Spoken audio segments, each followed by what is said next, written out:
Hello everyone, good morning, welcome back. बच्चों मैं आज टी.एस. एलियट के इम्पोर्टेंट वर्क्स एंड बायोग्राफी लेकर आई हूँ और इसमें मैं जो इम्पोर्टेंट पोएम्स हैं मैं उनको भी अच्छे से एक्सप्लेन करूँगी। तो देख लीजिए। टी.एस. एलियट 1888 एंड 1965 इनकी बायोग्राफी है। ये शॉर्ट में है। फुल नेम इनका क्या है? थॉमस स्टर्न एलियट है, तभी इनको टी.एस. एलियट शॉर्ट फॉर्म में कहते हैं। और यहाँ से भी क्वेश्चन बन जाता है, थॉमस स्टर्न एलियट। और 26 सितंबर 1888 एस.टी. लुइस, मिसौरी, यूएसए में हुआ था। और डाइड 4 जनवरी 1965 लंदन, इंग्लैंड में। नेशनैलिटी इनकी क्या है? अमेरिकन। ये अमेरिका में पैदा हुए थे और ब्रिटिश पोएट हैं। और इनका citizenship became a British citizen in 1927। Movement modernism है। और प्रोफेशन क्या है? Poet, dramatist, critic and editor. और हार्वर्ड यूनिवर्सिटी में इन्होंने एजुकेशन ली थी और सोरबॉन पेरिस में, मेर्टन कॉलेज में, ऑक्सफोर्ड में। और करियर हाइलाइट्स क्या है इनका? इनके करियर में editor of the criterion literary journal है, associated with Faber and Faber publisher, influence by the French symbolist and metaphysical poet. और इनको नोबेल प्राइज़ भी मिला था, कब? 1948 में, for outstanding contribution to modern poetry में। और इनके लिटरेरी इम्पोर्टेंस हैं ये exam point. Pioneer of modernist poetry. Pioneer मतलब अग्रदूत। मॉडर्न ये पोइट्री के अग्रदूत माने जाते हैं। और introduced fragmentation, myth, symbolism and irony. Fragmentation मतलब विखंडन, मिथ मतलब जो भ्रम, सिंबोलिज्म एंड आयरनी। ठीक है। नेक्स्ट है कॉन्सेप्ट ऑफ ऑब्जेक्टिव क्वालिटिव। यहाँ से क्वेश्चन बहुत बनता है। इनका कॉन्सेप्ट क्या रहा? ऑब्जेक्टिव क्वालिटिव रहा है। Famous for mythical method, term given by TS. Eliot for Jack. Strong influence क्या था इनका? ऑफ रिलीजन के लिए, ट्रेडिशन एंड क्लासिसिज्म। और ये इनके इम्पोर्टेंट वर्क्स हैं। The love song, J L. Alfred Prufrock. ये कंपोज की गई थी 1910 में। ये 1910 में कंपोज की गई थी, लेकिन ये पब्लिश हुई थी 1915 में। और फर्स्ट मॉडर्न इनकी पोइट है ये। और यही इनकी पहली जो कविता है जो प्रकाशित हुई थी। और ये जे.एल. प्रूफॉफ के प्रेम गीत और उस पीढ़ी की चिंता और अनिर्णय को दर्शाती है। और इस पोएम में जो है इन्होंने दांते को, एपिग्राम को चेंज किया है। ठीक है। तो इस तरह से इसके बारे में ये है। नेक्स्ट है वेस्टलैंड। वेस्टलैंड बहुत ही इम्पोर्टेंट है, यहाँ से क्वेश्चन बहुत आते हैं, तो इसको अच्छे से देख लीजिए। वेस्टलैंड सबसे पहले तो ये एक मॉडर्न एपिक है जो 434 लाइंस में लिखी गई है। और इसका जो है इसमें जो बृहदारण्यक इस उपनिषद है उससे श्लोक लिए गए हैं। इसमें ओम शांति का इसमें मंत्र दिया गया है, शांति शांति वाला। और ये इजरा पॉन्ड को के लिए डेडिकेट की गई है। और इसके 5 सेक्शंस हैं। 5 सेक्शन इसके हैं। कौन कौन से हैं? तो इसके 5 सेक्शन हैं। Death, the burial of dead, game of chess, the fire of sermon, और death by water, what the thunder sad.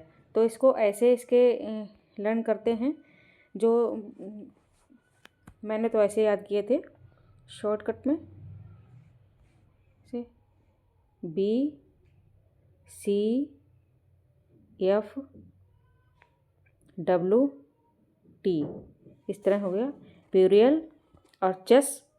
और F हो गया फायर, W से वाटर और T से थंडर। ठीक है। इस तरह से इनको लर्न कर लेते हैं। इसके 5 सेक्शन हैं। ये इनका मास्टरपीस है। ठीक,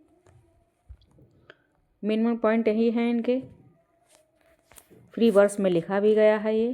ठीक है, और the hollow man, hollow man भी इनकी मास्टरपीस, ये स्पिरिचुअल के ऊपर है। 1925 में ये पब्लिश की गई थी। ठीक है, और इस कविता में ये कविता बहुत ही जटिल रचना है, क्योंकि इसमें जो शून्यता और निराशा जो है वो आध्यात्मिकता के ऊपर दिखाई गई है।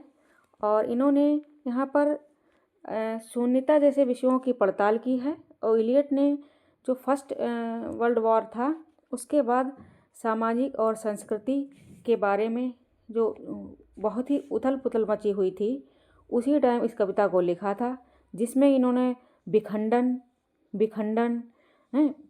प्रतीकवाद और संकेत के इसके संकेत मिलते हैं, जैसे फ्रेगमेंटेशन और सिंबोलिज्म के, इसी में हॉलो मैन में। ठीक है, तो इस तरह से।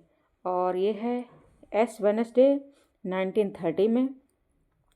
तो इसमें इनकी ये आध्यात्मिक यात्रा को दर्शाती है, ये वाली कविता इनकी, और ईश्वर के प्रति समर्पण को दर्शाती है। ठीक है, उनका कहना है ईश्वर के प्रति समर्पित रहो, उनसे प्रार्थना करते रहो, इससे हमारे पापों का प्रायश्चित होगा और हमारा उद्धार होगा।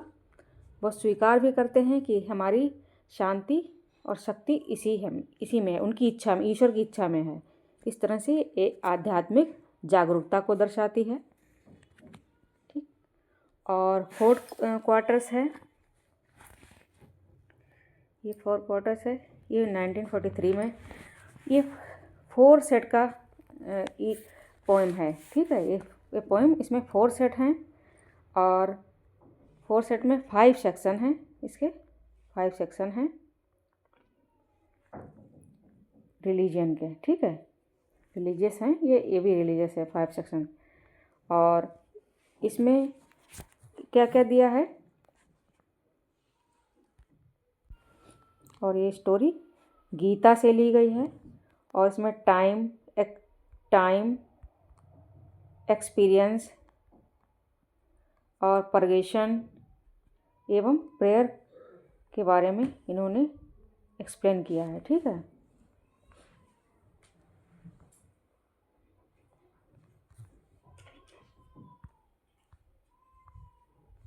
नेक्स्ट है वर्स ड्रामा है। ये verse drama murder in cathedral religious verse drama है। ये फैमिली रियूनियन है, ग्रीक ट्रेजेडी इन्फ्लुएंस है, कॉकटेल पार्टी सोशल फिजिकल इसमें है। ठीक है, साइकोलॉजिकल और prose criticism very important for PGT है। ये tradition and the individual talent है, जो इम्पर्सनल थ्योरी ऑफ पोएट्री है। The function of criticism, role of criticism है। और Hamlet and his problem objective correlative है। ठीक है, इनके प्रोज क्रिटिसिज्म है। नेक्स्ट है मेटाफिजिकल पोएट और एनफाइंड सेंसिबिलिटी। ठीक, यूनिफाइड सेंसिबिलिटी। की ऑफ कंसेप्ट फॉर PYQs हैं, ये क्या हैं, यहाँ से बहुत क्वेश्चन आता है। ऑब्जेक्टिव कोरिलेटिव कौन है, T.S. एलियट हैं। इम्पर्सनल थ्योरी ऑफ पोएट्री, ठीक, और यूनिफाइड सेंसिबिलिटी, मेटाफिजिकल पोएट और डिसोसिएशन ऑफ सेंसिबिलिटी, ये सब इनके पॉइंट हैं। और वन लाइन फैक्ट्स क्या हैं। द वेस्ट लैंड पब्लिश्ड 1922 और ये edited by Ezra Pound, called the pope of modernism, influenced by Dante, Shakespeare, metaphysical poets. The wasteland reflects post-war first disillusionment, use of mythical method for cultural criticism, shows dissociation of sensibility, ends with Eastern philosophy suggesting spiritual renewal। ठीक, और one line को Fisher King symbolize spiritual stability, Thames symbolize moral decay, thunder represent divine command, और unreal city क्या है? London. तो इस प्रकार से ये कुछ टी.एस. इलियट के बारे में वर्क्स थे और कुछ पॉइंट हैं कि पॉइंट यहाँ से क्वेश्चन बनते हैं। तो थैंक्स फॉर वॉचिंग। मिलती हूँ नेक्स्ट वीडियो में।